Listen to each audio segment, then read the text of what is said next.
নমস্কার বন্ধুরা, Anamika's lifestyle and কুকিংয়ে আপনাদের সবাইকে স্বাগতম। আজকে চলেছি শেয়ার করতে একটি চিকেন কারি রেসিপি। এটা আমি কালকে বাড়িতে বানিয়েছিলাম। সত্যি বলতে দুর্দান্ত হয়েছিল খেতে, তাই ভাবলাম আপনাদের সাথে শেয়ার করি। আমি প্রথমে চিকেনটা বানানোর জন্য আলু কেটে নিচ্ছি। যেভাবে আমরা চিকেনে সাধারণত আলু কেটে থাকি সেইভাবেই কাটছি। এখানে সবাই আমরা চিকেন বানাতে পারি কম বেশি, তবুও আমি কালকে যেভাবে বানিয়েছি সেটা শেয়ার করলাম। যদি আপনাদের ভালো লেগে থাকে তাহলে অবশ্যই বাড়িতে একবার ট্রাই করবেন বানানোর। আর এটা একদম আগেরকার প্রভাবে বানানো, যে মানে আগের দিনে মানুষ যেভাবে বানাতো চিকেন সেইভাবে বানিয়েছি, একদম ঘরোয়া পদ্ধতিতে, ঝুট ঝামেলা ছাড়াই। তেমন কিছু আমি দেইনি, সাধারণভাবেই বানিয়েছি, কিন্তু খুব টেস্টি হয় এটা। প্রথমে চিকেনটা ধুয়ে পরিষ্কার করে তার মধ্যে আদা বাটা, রসুন বাটা আর কাঁচা লঙ্কা, পেঁয়াজ একসাথে বেটেছিলাম সেটা, আর টক দই দিয়ে আর একটু সর্ষের তেল, নুন দিয়ে ভালো করে ম্যারিনেট করে রাখবো আধ ঘন্টার জন্য।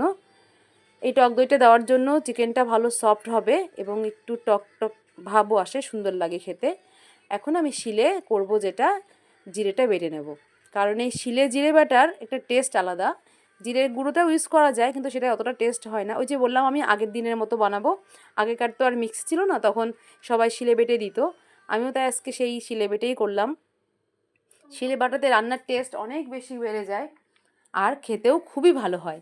তারপরে আমি কড়াতে সাদা তেলে আলুটা ভালো করে ভেজে নেব। আলুটা ভাজা হয়ে গেলে এবার একে একে সব দিয়ে দেবো। গরম মশলা, সাদা জিরে, গোটা জিরে আর কি, আর তেজপাতা ফোড়ন। এবার এটাকে হালকা গন্ধ ছাড়লে এর মধ্যে দিয়ে দেবো আমি রসুন বাটাটা। এখানে আমি কোনো গুঁড়ো মশলা ইউজ করিনি, শুধু হলুদ গুঁড়ো আর কাশ্মীরি লঙ্কার গুঁড়ো কালারের জন্য করেছি। এবার কুচানো পেঁয়াজটা দিয়ে দিলাম। পেঁয়াজটা আমি খুব ভালো করে ভেজে নিয়েছি যাতে কাঁচা গন্ধ না থাকে। তারপরে দিলাম আমি ওই কাঁচা লঙ্কা পেঁয়াজের পেস্টটা আর আদা বাটাটা। সেটা ভালো করে ভাজা হয়ে গেলে আমি দিয়েছি আপনার টমেটো। টমেটো দেওয়ার পর কিন্তু আমি নুন দিয়েছি, কারণ টমেটো থেকে এটা মানে কুকড হতে সাহায্য করবে নুন। আগে নুন দিলে জল বেরিয়ে যাবে, তখন আর টমেটোটা বা পেঁয়াজটা ভাজা হবে না। তারপরে একে একে আমি সব বাটা মশলা দিয়ে দিলাম। এবার আমি জিরে বাটা, হলুদ গুঁড়ো সব দিয়ে দিয়েছি, আর দিলাম কাঁচা লঙ্কা। এটা পুরো কাঁচা লঙ্কাতেই আমি রান্না করব, কারণ এর গন্ধটা খুবই সুন্দর আসে, কাঁচা লঙ্কার ফ্লেভার। এবার মাখানো মাংসটা দিয়ে দিচ্ছি, চিকেনটা। এটা দিয়ে খুব ভালো করে কষিয়ে কষিয়ে রান্না করতে হবে। এখানে বেশি জল দিইনি আমি, মাংসের জলটাই অনেক বেরিয়েছে দেখুন, এবং তেলও ছেড়ে দিয়েছে। আমি এভাবেই কষিয়ে করেছি, আর মাংসে আমি কখনো ঠান্ডা জল ইউজ করি না। এই দেখুন আমার রান্না রেডি, কি সুন্দর হয়েছে দেখতে।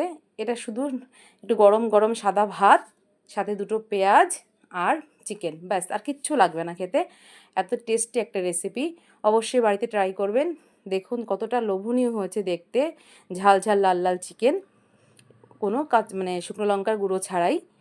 যদি আমার ভিডিওগুলো ভালো লাগে অবশ্যই চ্যানেলটিকে সাবস্ক্রাইব করবেন, লাইক কমেন্ট করবেন, পাশে থাকা বেল আইকন